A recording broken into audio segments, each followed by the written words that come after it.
Sing penting niat riyen ya. Oke. Wong jange asale pacaran ku pingin halal, niat dhisik nang KUA itu niat. Itu penting. Nek gak niat mek angen-angen ya. Soalnya kata sing angen-angen pingin dasar tapi gak mlaku nang KUA. Lah maka solusinya bagi para pengusaha-pengusaha yang pingin sertifikat halal, maka langsung saja jangan sungkan-sungkan. Kita terbuka di KUA itu untuk mendampingi sertifikat halal. Assalamualaikum warahmatullahi wabarakatuh. Halo Sobat Kemenak, berjumpa kembali bersama saya Beri Mahendra Kurniawan di podcast Warkop Pojok Kantor Kementerian Agama Kota Mojokerto yang kita cintai ini. Pada episode kali ini kita akan membahas seputar penyuluhan agama. Alhamdulillah telah hadir bersama kita narasumber dari kelompok kerja penyuluh Kantor Kementerian Agama Kota Mojokerto.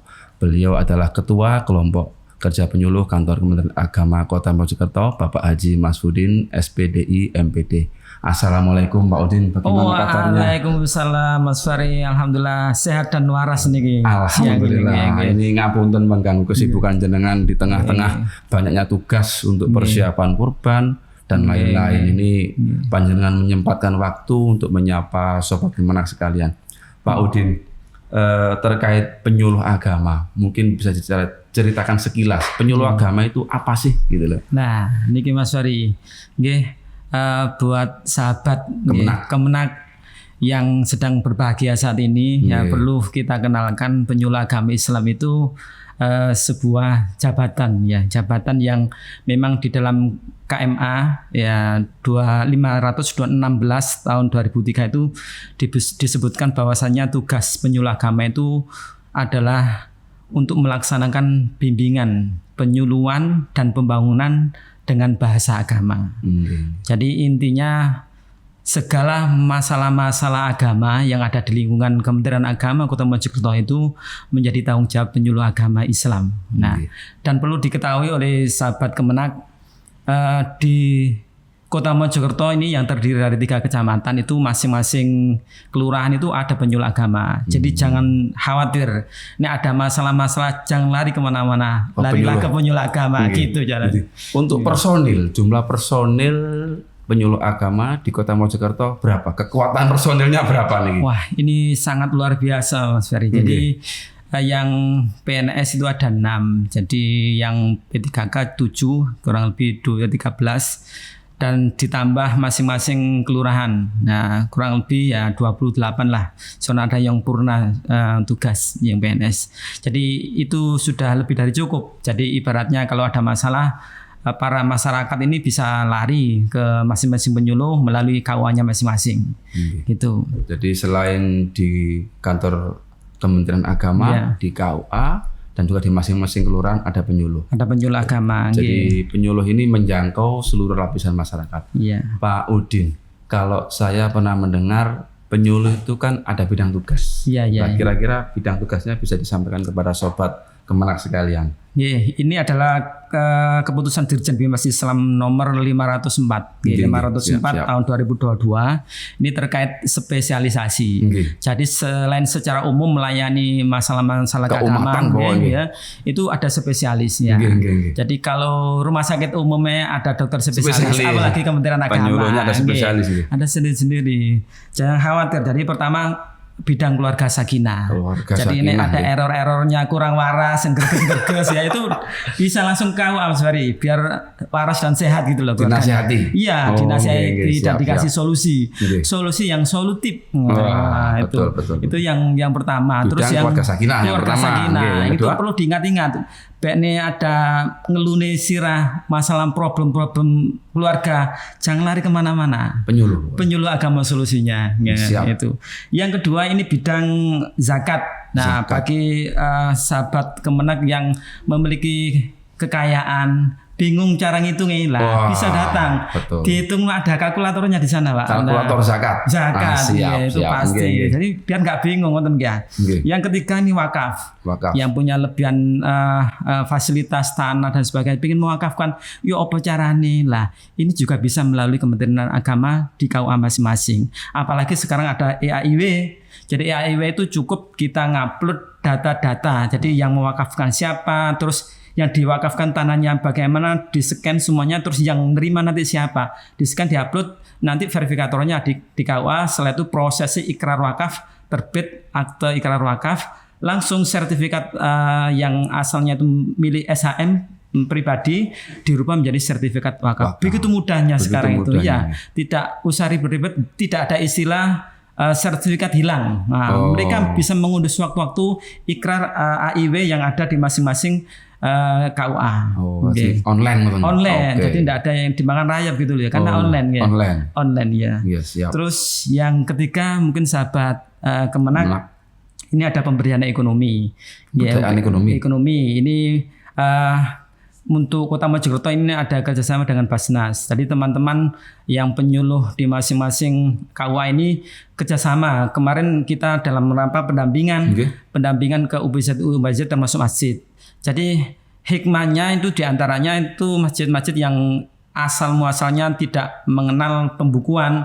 Dengan pendampingan penyuluh agama ini mereka mampu untuk melakukan pembukuan sehingga akuntabilitas terus kepercayaan masyarakat itu meningkat. Nah itu luar biasa. Termasuk nanti ada program-program di UBZ itu untuk pemberdayaan mana-mana yang di lingkungan masjid itu yang kemudian membutuhkan membutuhkan bantuan itu bisa dilewat ke penyuluh agama, nanti disambungkan dengan Basnas. Karena program juga selain dari sisi keagamaan, sisi keumatan dan juga sisi ekonomi juga dibantu juga. Iya, bantu. Ya, kurang enak ya nopo. Wah, mantap. Terus selanjutnya Bang. Selanjutnya isi banyak ya Mas.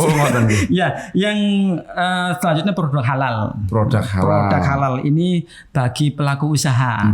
Sing senengane masak-masak lan dodolan panganan nggih. Jangan lupa komunikasi dengan penyuluh. Jangan dibantu. Sing asalnya mungkin rawone durung ono tulisannya halal. Nah, sutune ditulis, nanti dibantu pendampingan halalnya agar sampai terbit sertifikat halal. Itu terkait sertifikat halal ini Pak Udin. Ini kan dari sobat Kemenak juga dan masyarakat kan ada pertanyaan.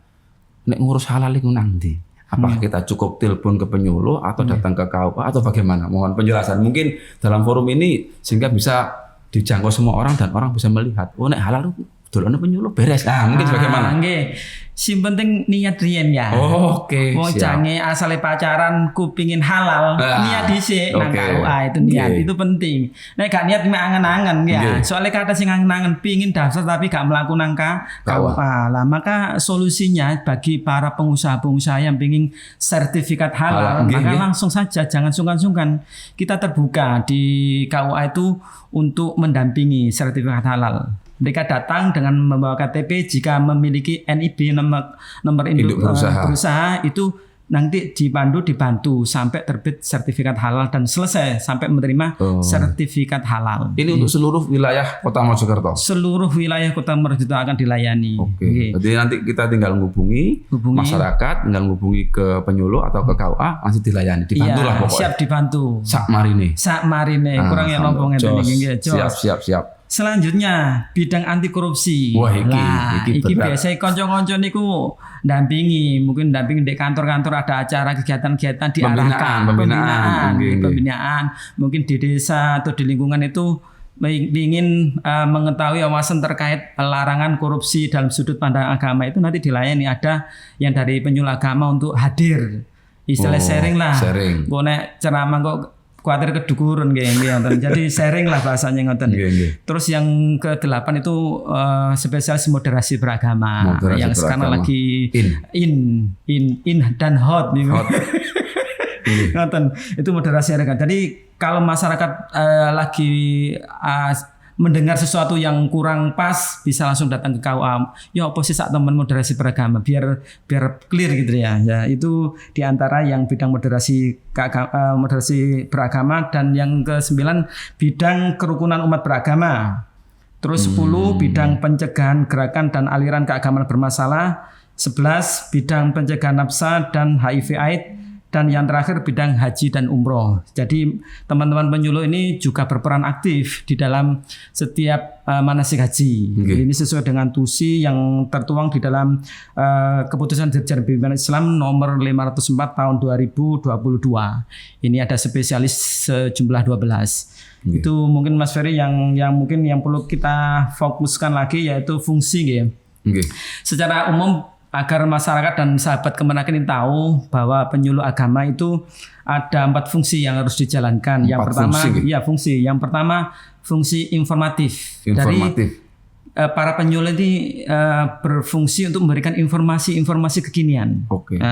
Jadi kayak kemarin pergerakan kapan sih berangkat haji bisa melalui penyuluh. Berapa bayarnya? Bisa dicicil atau di cash. Nah diganti ini dengan barang yang lain boleh nggak? Ditalangi dulu.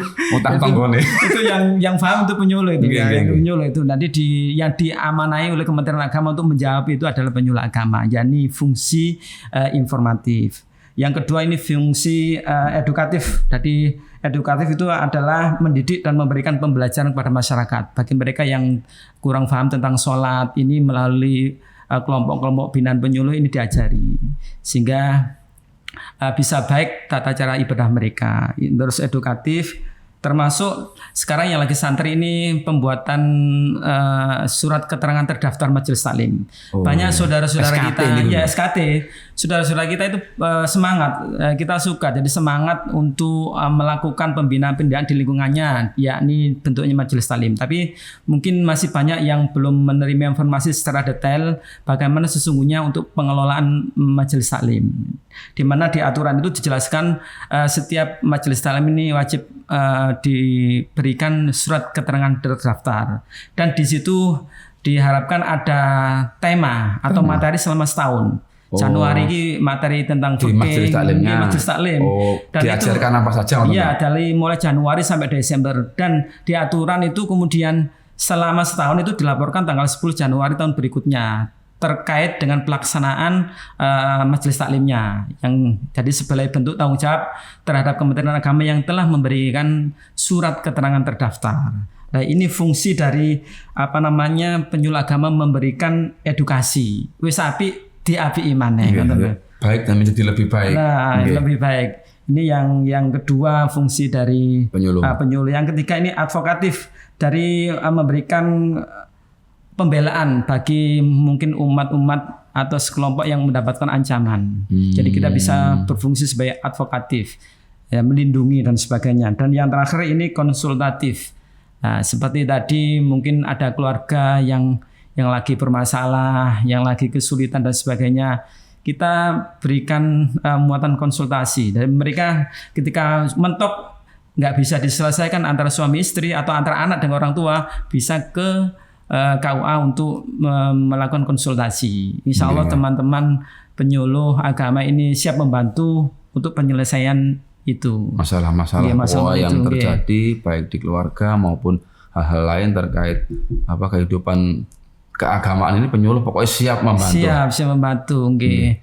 Jadi kita kan khawatir sebenarnya KUA tempat pernikahan saja. Sebenarnya banyak, termasuk 12 fungsi tadi. Nanti masyarakat kalau kesulitan, yang sering itu ketika Baparis ketika mengalami sengketa dan sebagainya, ini banyak yang kemudian konsultasi ke penyuluh. Iki apa mas carane membagi waris? Lah mungkin teman-teman sebagian yang latar belakangnya di pesantren itu memahami pembagian itu bisa membantu. Bagaimana membagi yang syar'i yang syar'i, sehingga nanti ada win-win solusi. Jadi di keluarga yang lagi bermasalah, mungkin bertengkar karena warisan, itu bisa reda dan ada solusi gitu. Ya. Terus terkait penyuluh Pak Udin, jadi kalau tadi dijelaskan penyuluh itu ada 12 spesialis tadi dan juga ada 4 fungsi. Nah, selama ini bagaimana kalau saya pernah dengar kelompok binaan. Nah, kelompok binaan itu sifatnya bagaimana? Atau masing-masing penyuluh punya berapa kelompok binaan, atau khusus misalnya bidang ini yang bina ini, atau bagaimana kira-kira?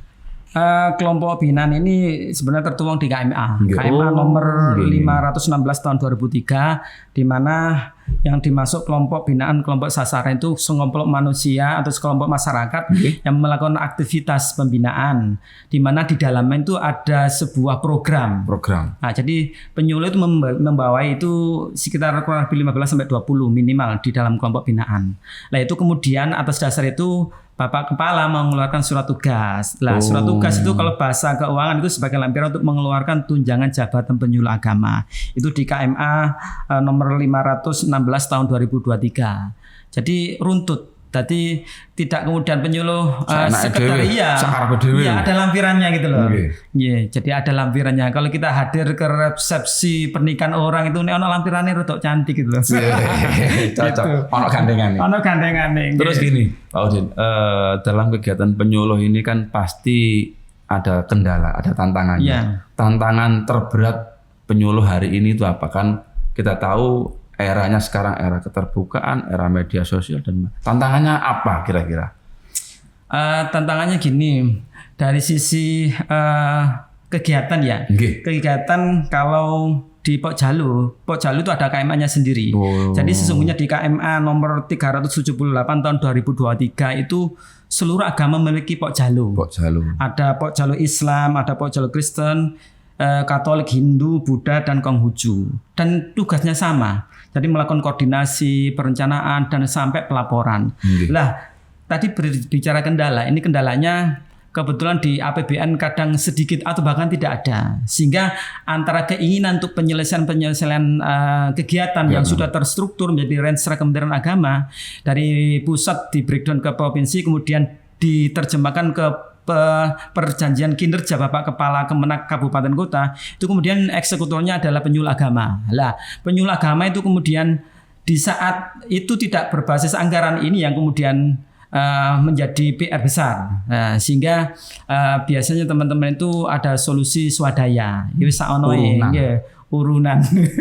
Ya saonoe. Jadi ada sebuah kesatuan, jadi sama-sama satu keinginan untuk membantu dan mengibarkan bendera Kementerian Agama. Jadi, itu penting. Kasarannya teman-teman dari penyuluh ini saking semangatnya untuk mengemban amanah pembinaan keumatan sampai direwangi urunan. Nah, luar biasa sekali. Luar biasa. Terus gini, tadi kita berbicara kendala. Kendala itu kan selalu ada. Bagaimana kita menjawab tantangan mungkin dengan adanya perkembangan mungkin bidang dakwah atau media dakwah. Kalau selama ini mungkin media konvensional, kita datang ke lembaga-lembaga, ke majelis-majelis. Apakah sekarang sudah merambah ke dunia yang baru, dunia medsos atau dunia online? Kira-kira di Mojokerto bagaimana, Pak Udin? Iya, gini. Untuk kelompok kerja penyuluh ini sesungguhnya untuk 2024 ini sudah ada program. Jadi program penguatan sumber daya manusia dalam bentuk kajian materi. Jadi teman-teman penyuluh sebelum melaksanakan bimbingan penyuluhan itu biasa diskusi. Nah, kebetulan kitabnya dipakai itu diantaranya Arba'in Nawawi, diskusi materi. Sehingga nanti materi-materi yang disampaikan di dalam binaan atau kelompok sasaran itu sama nilainya. Jadi angel atau tema-tema yang dipakai itu sama, sehingga itu untuk meminimalisir adanya kesalahan yang disampaikan. Nah itu kita ada kesatuan dan kita mediasi melalui kajian materi. Nanti sebelum disampaikan dianu dulu diramu, dicek dulu, cek pas gitu. Ya. Jadi ibaratnya pondok itu basul masalah ini seperti ini kajian dan sebagainya. Ini antisipasi untuk nilai atau mutu dari apa yang disampaikan oleh penyuluh agama di Kota Mojokerto. Secara kualitasnya betul-betul terjaga. Ya, dijaga dengan berhati-hati. Itu yang kehati-hatian. Terus kemudian untuk masalah-masalah yang lain termasuk tadi apa Mas Ferry selain media sosial. Media sosial ini untuk Pak Jalo ini kita pakai map. Jadi teman-teman di masing-masing penyuluh, karena penyuluh agama itu aturan main harus ditempatkan di masing-masing KUA, maka preventifnya setiap akses kegiatan yang ada di lingkungan KUA ini harus tersentuh oleh media. Di antara kita bentuk koordinator atau kontributor media di KUA itu. Jadi setiap KUA insya Allah punya akun untuk distribusi kegiatan yang ada. Nah nanti yang mungkin kegiatan sifatnya skupnya kabupaten atau kota itu nanti di Pok Jalo. Jadi insya Allah antara KUA masing-masing dan Pok Jalo sudah punya akun yang sekarang pelan-pelan kita perbaiki untuk medsos. Mungkin sepertilah humas di Kementerian Agama yang sudah eksis. Nah, kita ya gayung bersambut dari sama-sama turut serta membangun Kementerian Agama Kota Mojokerto gitu. Jadi mungkin nanti bisa disampaikan kepada sobat Kemenak sekalian link atau mungkin nama IG-nya apa, nama YouTube-nya apa, mungkin nanti disampaikan di link ini sehingga nanti sobat Kemenak bisa mengakses. Oh, ini loh penyuluh. Jadi kalau salah satu kuncinya kan publikasi. Hari ini kan kalau tadi Pak Udin menyampaikan banyak kegiatan sudah dilaksanakan. Mungkin tinggal dimaksimalkan di publikasi. dari publikasi ini kalau menurut saya ini penting. Nah, penyuluh ini dalam era yang sekarang, era medsos ini kiat-kiatnya apa Pak? Kenapa setiap penyuluhan harus upload setiap bagaimana untuk teman-teman ini apa ya berjuang di era yang seperti ini kira-kira bagaimana ini? Jadi gini, tidak keluar dari ring rambu fungsi penyuluh, yakni tadi informatif, edukatif, advokatif, dan konsultatif itu selalu kita publikasikan. Terutama biasanya itu hal-hal yang sifatnya kekinian yang sangat dibutuhkan masyarakat. Termasuk kemarin kegiatan secara nasional itu 1000 arah kiblat. Nah, 1000 arah kiblat ini teman-teman penyuluh kita map masing-masing KUA untuk melakukan kegiatan yang sama, mengukur arah kiblat bersama para takmir masjid dan masyarakat sekitar. Ya, ini kemudian kita publikasikan melalui akun Pak Jalo. Nah, sebagian juga ada melalui akun yang ada di KUA masing-masing. Nah, ini sebagai bentuk upaya-upaya untuk memeriahkan turut serta membangun Kementerian Agama di bidang digital. Nah, ini jadi bagi sahabat Kemenak jangan khawatir, barangkali ada event-event yang kesulitan publikasi teman-teman penyuluh di masing-masing sektor KUA ini bisa membantu terkait publikasi. Ya, gitu. Terus gini Pak Udin, kalau di masyarakat itu kadang-kadang secara untuk yang pembinaan keagamaan ini kan mungkin ngapunten kesulitan mencari ada kegiatan, sudah ada kelompok masyarakat ingin kegiatan keagamaan. Aku tak ngundang penyuluh rek. Kira-kira langkahnya bagaimana? Nah, mudah. Jadi setiap lingkungan kelurahan itu memiliki kecamatan masing-masing. Jadi bisa langsung mengajukan istilah yang ngisi acara itu ke kepala kawan atau kegiatan apa. Aku tak ngundang penyuluh rek, mungkin sebagai pembinaan rutin atau mungkin insidentil atau PHBI mungkin itu langsung ke KUA saja Pak. Bisa langsung ke KUA. Jadi nanti bisa ke KUA masukkan informasi kepada kepala KUA selaku pimpinan atau atasan dari penyuluh di masing-masing kecamatan, menyampaikan hajatnya. Jadi hajatnya ingin mungkin lagi pencerahan tentang akeko, apa terserah. Bisa. Jadi bisa itu karena nanti insya Allah masing-masing penyuluh ini juga memiliki kompetensi di bidang itu. Mungkin nanti kalau ini diarahkan Bapak itu yang kompetensinya di situ, atau Bu itu yang kompetensinya itu, sehingga tepat gitu. Iya, tepat bisa karena variannya banyak. Termasuk kalau memang terkait dengan Al-Quran juga para penghafal Al-Quran di penyuluh agama juga ada. Ini suatu dinamika yang luar biasa yang perlu dimanfaatkan oleh sahabat Kemenak ini, perlu dimanfaatkan dengan sebaik-baiknya. Jadi kalau sekilas kami mengambil kesimpulan tadi tugas penyuluh mulai dari 12 fungsi tadi, kemudian ada 4 tadi, dan juga bagaimana penyuluh itu bisa diakses dengan mudah untuk senantiasa hadir di tengah-tengah masyarakat. Terus gini Pak Udin, prestasi penyuluh, karena kan penyuluh ini juga kami dengar ada penyuluh berprestasi, ada penyuluh ini dan itu, sehingga untuk meningkatkan kompetensinya teman-teman penyuluh ini selalu berusaha untuk meningkatkan kompetensinya untuk meraih prestasi yang lebih tinggi. Di Kota Mojokerto prestasi apa saja yang pernah diraih? Barangkali juara apa gitu? Untuk Kota Mojokerto sementara ini untuk tahun ini ya juara tingkat provinsi. Luar biasa. Itu yang perlu diapresiasi bersama oleh sahabat Kemenak. Juara provinsi. Iya, provinsi. Ini perlu dipublikasi. Iya, publikasi. Kita belum mendengar ini. Mungkin nanti bisa di-share fotonya siapa yang jadi juara, mungkin menjadi inspirasi bagi teman-teman yang lain menjadi juara juga. Betul. Yang penting diklik dulu. Betul. Ya, diklik sampai menicek klik. Jadi gini Mas Ferry, harapan kami dari penyuluh agama ini semua komponen penyuluh agama di masing-masing KUA ini bisa atau benar-benar hadir di hati masyarakat. Itu harapannya. Dari melalui Sobat Kemenak ini kita mohon untuk masyarakat ini bisa menjalin kerjasama yang baik dengan penyuluh di masing-masing KUA atau kelurahan sehingga mereka betul-betul ada di hati masyarakat dan sebaliknya masyarakat bisa kerjasama untuk membangun keagamaan di lingkungannya masing-masing. Gitu. Karena kata pepatah al-haqqu bila nidomin saya ghlibul batil binidomin. Jadi hal-hal kebaikan yang diatur dengan yang tidak diatur dengan baik itu akan dikalahkan dengan hal buruk yang teratur. Ya, oleh dasar itu maka mari bersama-sama kita untuk bergandengan tangan antara penyuluh agama, masyarakat untuk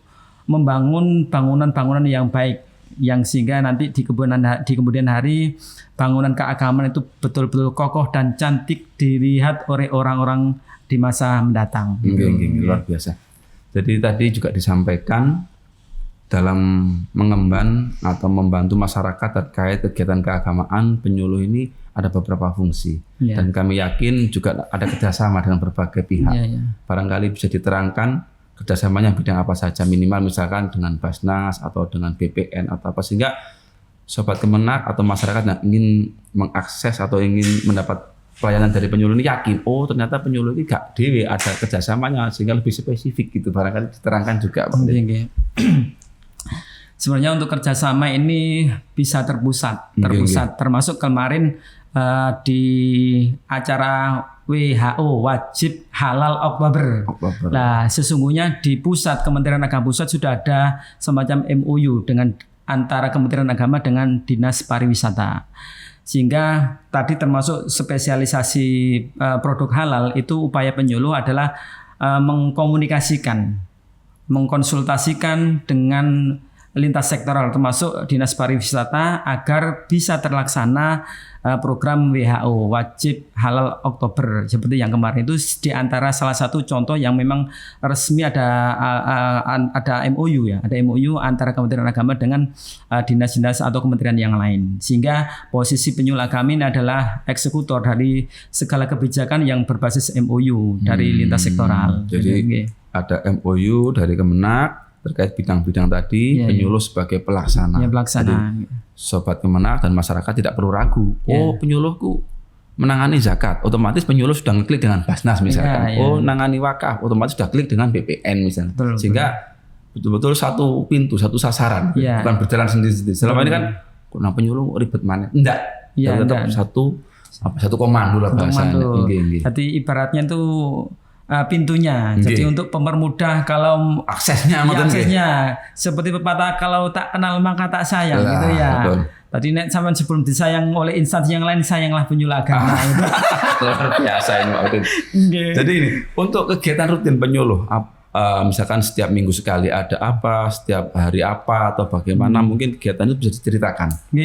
Jadi kita setiap hari Jumat itu kajian materi. Jadi mempoles kembali wacana-wacana literasi keagamaan sehingga nanti impact dari hasil kajian itu kita bawa sebagai materi untuk penyuluhan itu, sehingga ada stabilisasi nilai atau isi mutu dari apa yang disampaikan. Itu kemudian kita tidak lupa juga di saat itu ada yang sifatnya untuk sosial, termasuk gerakan masyarakat sehat di program penyuluh Mbok Jalo tahun 2024 ini ada kegiatan germas. Jadi bentuknya itu kita anjungan ke musola atau masjid yang kira-kira dari sisi kesehatan kurang baik, kita bersih-bersih bersama.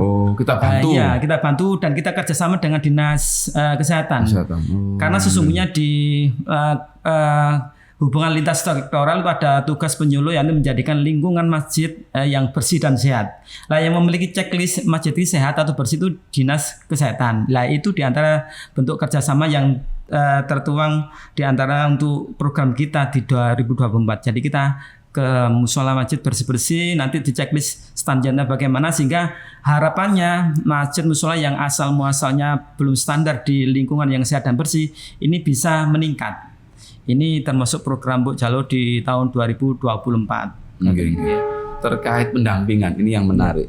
Pendampingan ini kan beda dengan kegiatan yang insidental. Ada khusus, misalnya kan mendampingi apa, gitu, kegiatan apa yang sudah dilaksanakan selama ini terkait pendampingan. Barangkali bisa diceritakan. Oh, penyuluh pernah mendampingi proses ini, gitu barangkali. Yang jelas secara nasional ini pendampingan halal. Proses sertifikasi halal itu kita intend untuk mendampingi di Kota Mojokerto teman-teman penyuluh itu. Terus kemudian yang baru ini dari Basnas itu kita pendampingan untuk UPZ zakat ya di masjid-masjid. Jadi di Kota Mojokerto ini sudah diberikan SK masing-masing masjid untuk pembentukan UPZ. Lah untuk penyuluh agama ini membantu di bidang pembinaan. Jadi mana-mana masjid yang belum siap untuk melakukan pembukuan dan sebagainya ini dibantu ya. Efek atau impact yang muncul setelah proses ini ternyata masjid atau musola yang kemudian belum pernah atau belum bisa melakukan pembukuan tentang pelaporan keuangan itu terbina, bisa melakukan. Selain dari kegiatan keagamaan, mungkin administrasinya tertata. Jadi mungkin keagamaannya jalan, administrasi jalan, sehingga mungkin lebih maju mungkin kira-kira. Dan itu termasuk Mas Ari, itu termasuk tugas dan fungsi KUA. Oh, KUA. Ya, jadi di salah satu tugas dan fungsi KUA itu selain pernikahan itu juga melaksanakan pembinaan kemasjidan. Nah, itu jadi kita breakdown dari program atau tusi KUA secara umum kita laksanakan dalam bentuk action para penyuluh agama Islam. Sobat Kemenak sekalian, luar biasa sekali diceritakan dari awal tugas-tugas dari penyuluh agama, luar biasa sekali. Dan juga kami tetap menghimbau kepada sobat Kemenak sekalian dan masyarakat barangkali ingin atau bersinergi atau membutuhkan bantuan dari teman-teman penyuluh, bisa datang ke kantor Kementerian Agama Kota Mojokerto secara langsung di Jalan Bayangkara nomor 36 atau di masing-masing KUA di 3 kecamatan, atau mungkin nanti bisa kita tampilkan nomor kontaknya dari teman-teman penyuluh atau Pak Udin sebagai ketua kelompok kerja penyuluh, agar masyarakat bisa mendapatkan pelayanan terbaik. Jadi mungkin butuh ini, butuh itu, atau konsul ini, konsul itu bisa segera dibantu. Pak Udin, ini sebagai kesimpulan akhir kira-kira atau harapannya penyuluh ke depan seperti apa menurut jenengan? Penyuluh agama ini sebenarnya garda depan untuk pembangunan masyarakat di bidang agama. Oleh sebab itu harapan kami penyuluh betul-betul berada di hati masyarakat dan bisa hadir, dan masyarakat pun bisa bersama-sama penyuluh untuk melakukan pembangunan di bidang agama. Jadi antara penyuluhnya dengan masyarakatnya ini saling sapa dan saling kenal, dan kedepannya fungsi-fungsi yang 4 itu betul-betul maksimal di lingkungan masyarakat. Gitu. Jadi termasuk yang asal muasal tidak tahu penyuluh dengan kegiatan di Warkop Pojok ini. Nah, ini masyarakat paham dan bisa segera merapat ke KUA masing-masing untuk melakukan koordinasi atau kerjasama terkait apa yang dibutuhkan. Pokoknya langsung datang aja nanti gimana. Jadi kalau pingin katakan pengelolaan masjid itu bagaimana, terus keluarga yang sakinah bagaimana, ini tentunya bisa langsung merapat ke lokasi KUA masing-masing. Terima kasih Pak Udin. Sobat Kemenak sekalian, luar biasa sekali bincang-bincang kita dengan narasumber dari penyuluh ini. Serasa nggak ada habisnya. Terus pertanyaan itu banyak sekali, tapi waktu juga yang membatasi, panjenengan juga banyak kegiatan. Jadi mungkin di lain waktu kita bisa melanjutkan obrolan kita dengan tema-tema yang lebih menarik. Dan juga sekali lagi kami ingatkan, kami himbau, mungkin ada Sobat Kemenak atau warga sekalian yang ingin mengakses atau berkonsultasi, bisa langsung ke KUA atau ke Kemenak. Penyuluh insya Allah siap membantu apa yang dibutuhkan. Iya, siap. Demikian Sobat Kemenak yang bisa kami sampaikan dalam bincang-bincang singkat ini, Pak Udin. Matur nuwun sangat, semoga ada manfaatnya. Saya sebagai host Ferry Mahendra Kurniawan, dan saya Mas Udin dari Penyuluh Agama Islam Fungsional KUA Kecamatan Megarsari, Kantor Kementerian Kota Mojokerto. Mohon izin kami pamit undur diri, semoga bisa membawa manfaat. Assalamualaikum warahmatullahi wabarakatuh. Waalaikumsalam.